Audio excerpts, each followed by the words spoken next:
これをどういうスケジュールで12ヶ月でやりきるか。それをまた1週間に落とした時に、さっき言った逆算して分解したタスクをやるっていう風にするわけですよ。毎日整理しないがゆえに10しか進捗してないんですよ。こんにちは、モンジです。このチャンネルでは今の時代に通用する組織づくり、育成術など役に立つ内容をお話ししています。ぜひチャンネル登録をよろしくお願いいたします。タスク管理は、毎日やった方がいい。始業する前ですか？朝一に。一旦、普通の会社員っていうか仕事であれば、まずは年単位で動いてると思うんですよね。それが分解されて、クォーターとか、1ヶ月単位になると思うので、まずは一旦その年の掲げてる目標からタスクを分類していくじゃないですか。そのタスクを仕事にもよりますけど、基本は1日とか1週間、1ヶ月使って潰していくわけですよね。だから年単位でまず立ってますよね。どちらかというと、1ヶ月とかクォーターとか1週間とか1日を、それを元に何をするか。だから例えば1年間で考えると、12ヶ月後にこの目標を達成したいです。それがまずあって、タスク表、タスクリストみたいに作ったとしたら、これをどういうスケジュールで12ヶ月でやりきるか。みたいなのを考えますよね。一個ずつやることっていうのも、本当はそうしたいけど、同時並行も走ったりするので、時間軸によっては。だから、逆算していって、今0。タスク遂行が0。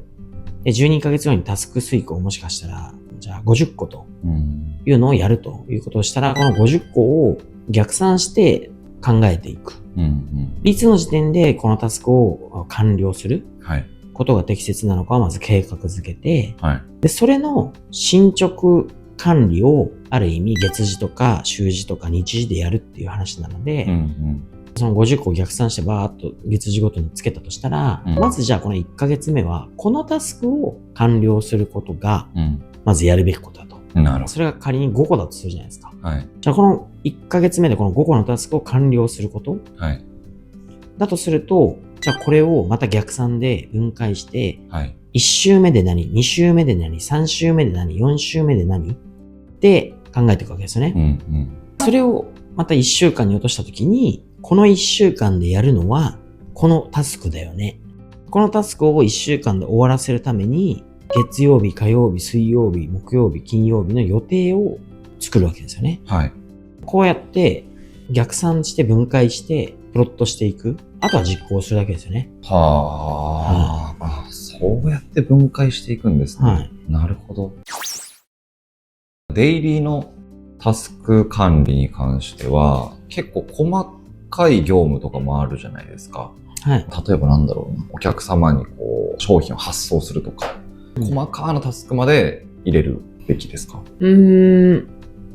仕事にもよると言ったら終わっちゃうんですけど、タスク管理とは違う話になっちゃうかもしれないですけど、基本的には仕事も分けるんですよね。大分類、中分類、小分類って分けて、で、そこから時間軸を入れていくって言ったんですけど、仕事の設計としては、その一つのタスクが毎日やる日時のタスクなのか、週次のタスクなのか、月次のタスクなのか、年のタスクなのかって言って分類していくんですよ。これもね。なるほど。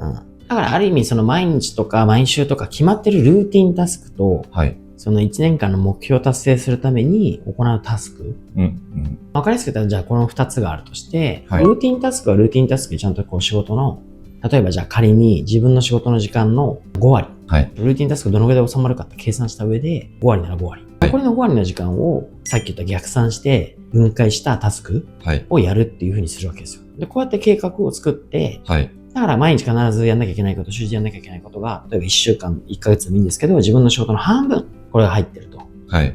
で、半分はちゃんとその数年の目標を達成するために分類分解されたタスクがあると。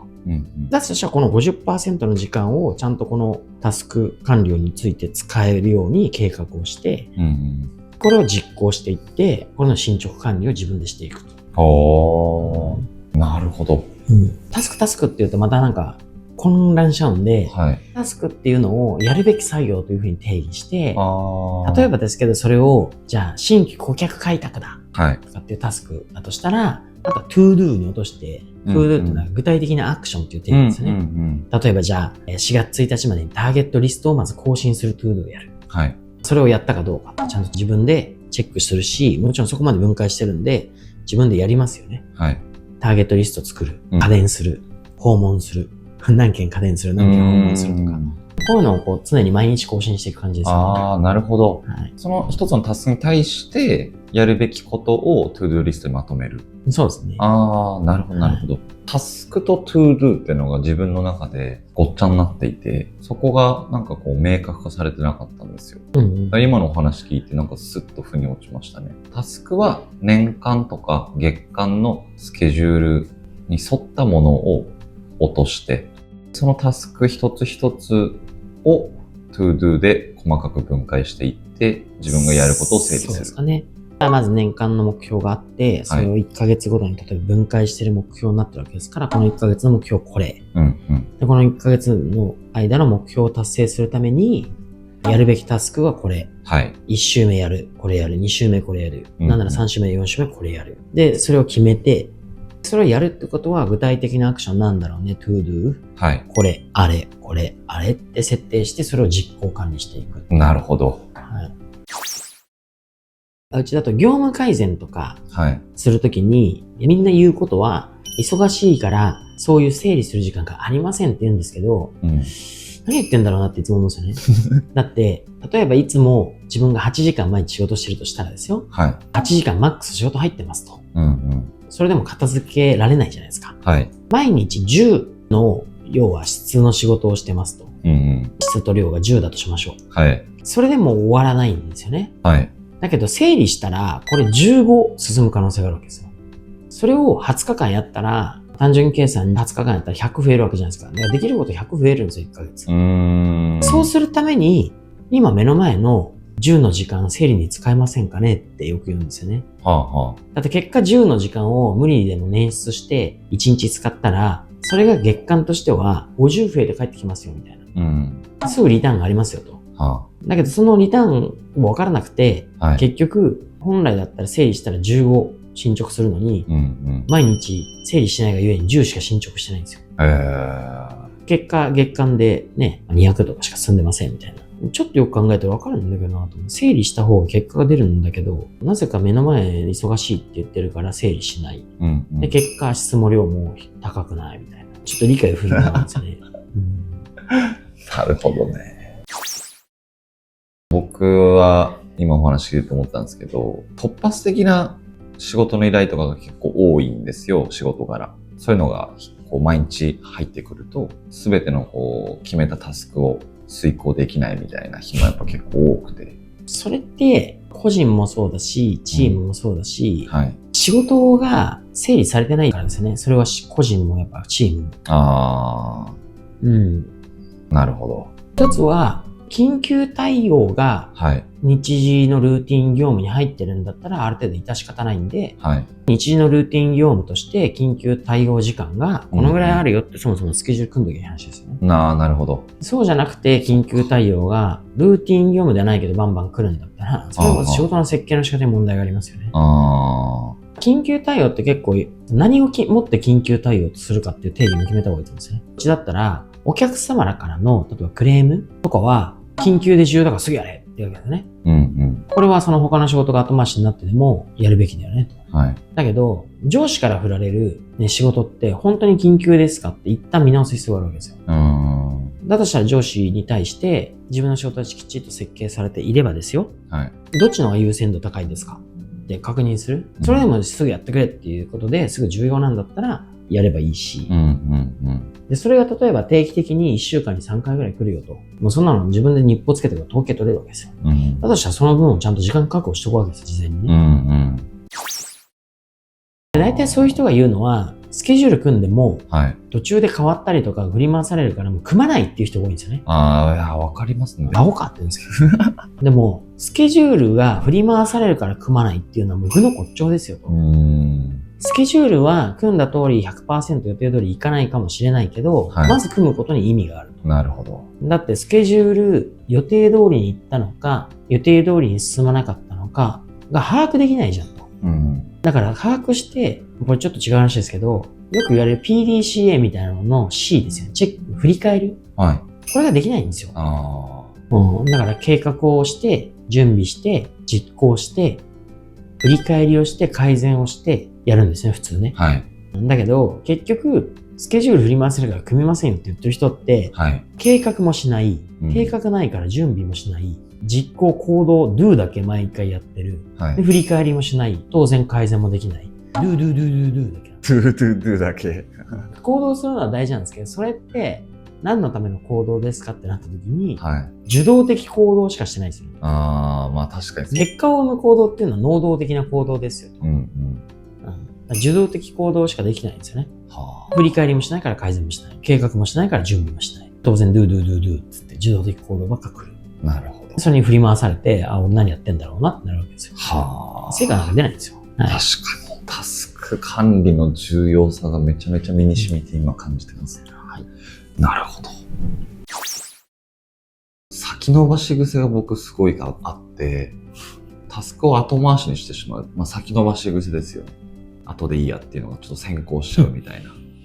僕もね、ゼロじゃないですけど、でもそれはやっぱ期限を決めてないとか、ちゃんと計画してないとか、そういうことが第一ですけど、大体でもそういう人って、ちょっとめんどくさいなとか、やる気が出ないなとか、完璧にやりたいから、とりあえずもっと時間かかるからもうちょっと伸ばそうとか、大体もうしょうがないそんな理由だと思うんですよ。一つは、そのタスクをもうやる時間になってるのに、やれないって言うんだったら、考える前に一旦すぐ5分だけやっちゃうんですよね。とりあえずやる。なるほど。とりあえずやる。ちょっと没頭し始めというか、モードに入っちゃえば、そのまま1時間ちゃんとやって終わっちゃったみたいなこともよくあるわけですよね。っていうのが一つ。あとは、結局、タスクがもしかしたら大きいかもしれないですね。大きい。要は、やることが明確に分かってたら、結構やるんですけど、そのタスクをやることを何からやろうとか、これ何やるんだっけみたいな、分解できてないとき、何をやるかちゃんと、その僕の言葉で言うと、to do、具体的なアクションになってないときは、考えるのめんどくさくなっちゃう傾向があるんですよね。だから、もしかしたらタスク分解する。あとはもう究極、本当にそれがいっぱい出るんだったら管理してもらった方がいいですよ。なるほど。確かに。結局、タスク管理って、その上言ったら時間管理で、時間管理って究極自己管理なんですよ。自己管理ができないってことですよね。そしたらもう自己で管理できないんだと他人に管理してもらうしかないですよ。そうですね。確かに。それかもう結果が出ないし、それを受け入れるしかないですよ。そっか、自己管理ですね。タスク管理は。ありがとうございます。今日からタスク管理の時間をですね、確実に設けていきたいなと思いました。ありがとうございます。まとめますと、タスク管理でよくある悩みの解決策ということで、今日はタスクが多すぎて整理できない、緊急対応ばかりで重要なタスクが進まない、タスクを後回しにしてしまう、先延ばし、いうことに関してお話をさせていただきました。とにかく、まずはタスクを整理すると。整理っていうのは捨てることですよと。二つ目は整頓すると。整頓の具体的な内容は分類をして、タグ付けして、優先順位をつけて、スケジューリングするんだと。このステップで進捗管理していくと。その先は計画、準備、実行、進捗管理、振り返り、改善。しっかりとこの PDCA みたいなサイクルを回すこと。こういったことで、良くなるんだろうと思います。皆様からいただくいいねやコメントはいつも見ていて励みになります。この動画が気に入ったら、ぜひいいねやコメントをお願いいたします。